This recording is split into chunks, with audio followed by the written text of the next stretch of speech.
Prior पिलामाने तुम समस्त को आज डिजिटल क्लास को स्वागत। आज आमे पढ़िबा क्लास 5 ओडिया। पिलामाने आमे बाटोई और नाउरिया कवितार प्रश्न उत्तर विभाग करुतले। आज आमे यार अवशिष्ट प्रश्न उत्तर करिबा। 8 नंबर भाव बुझाई दियो। अर्थात तले जो शब्द गुड़िक अच्छी तार भाव बुझाई लिखा। जेपरि अंधर लौड़ी। अंधर लौड़ी कहले असहायर सहाय। कूलर अंकुर। कूलर अंकुर कहले वंश रक्षक। नयन पितुला। नयन पितुला कहले आखिर डोला। एकईर बड़ा विशिकेशन कहले एकमात्र पुओ। विनय पत्र कहले अनुरोध करी जो चिठी लेखा जाए। दयामय हरि कहले ईश्वर। 9 नंबर प्रबल झड़ी वर्षा हेउथुबा गोटिए रातिर तुमे नदी पारी हेबा पाई नदी कूलरे अपेक्षा करिछ। तुमर सेई दिनर अनुभूति वर्णना करी सांग निकट को एक पत्र लेख।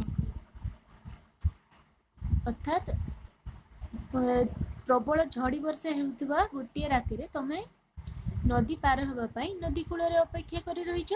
सेई दिन तम सहित कौन कौन अनुभूति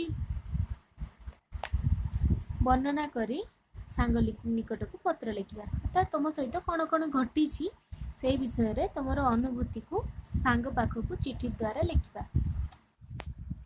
देख पिला माने चिठी लिखला बेले प्रथमे आमे लिखिबा प्रिय तुम सांग नाम जे जार एठारे लिखिबो। मोर शुभेच्छा ग्रहण करिबो। मौसा माउसी तथा गुरुजन मानंकु मोर प्रणाम तथा तो सान भाई भौणी को मोर स्नेह जणाई देबो।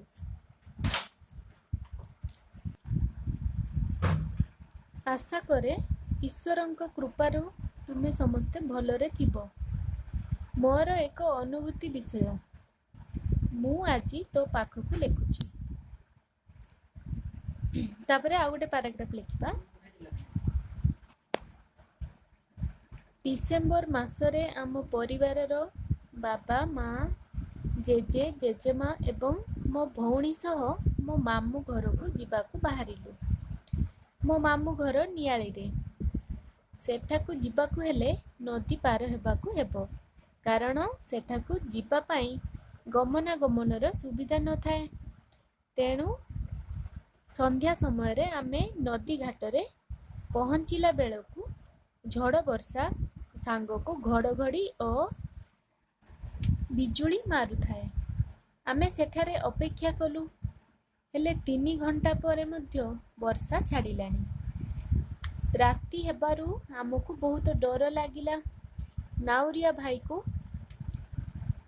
कहिलु सेपारी को जीवा पाई। वर्षार बेग टिके कमिबारु सीए राजी हेले। डंगारे बसिबाकू मते भारी भल लागे। से दिन मु टिके डरी गली कारण पवन जोर रे बहुथिबारु आम डंगा टळमळ हेउथाए। ईश्वर को डाकी डाकी आमको नाउरिया भाई नदी पार करदेले।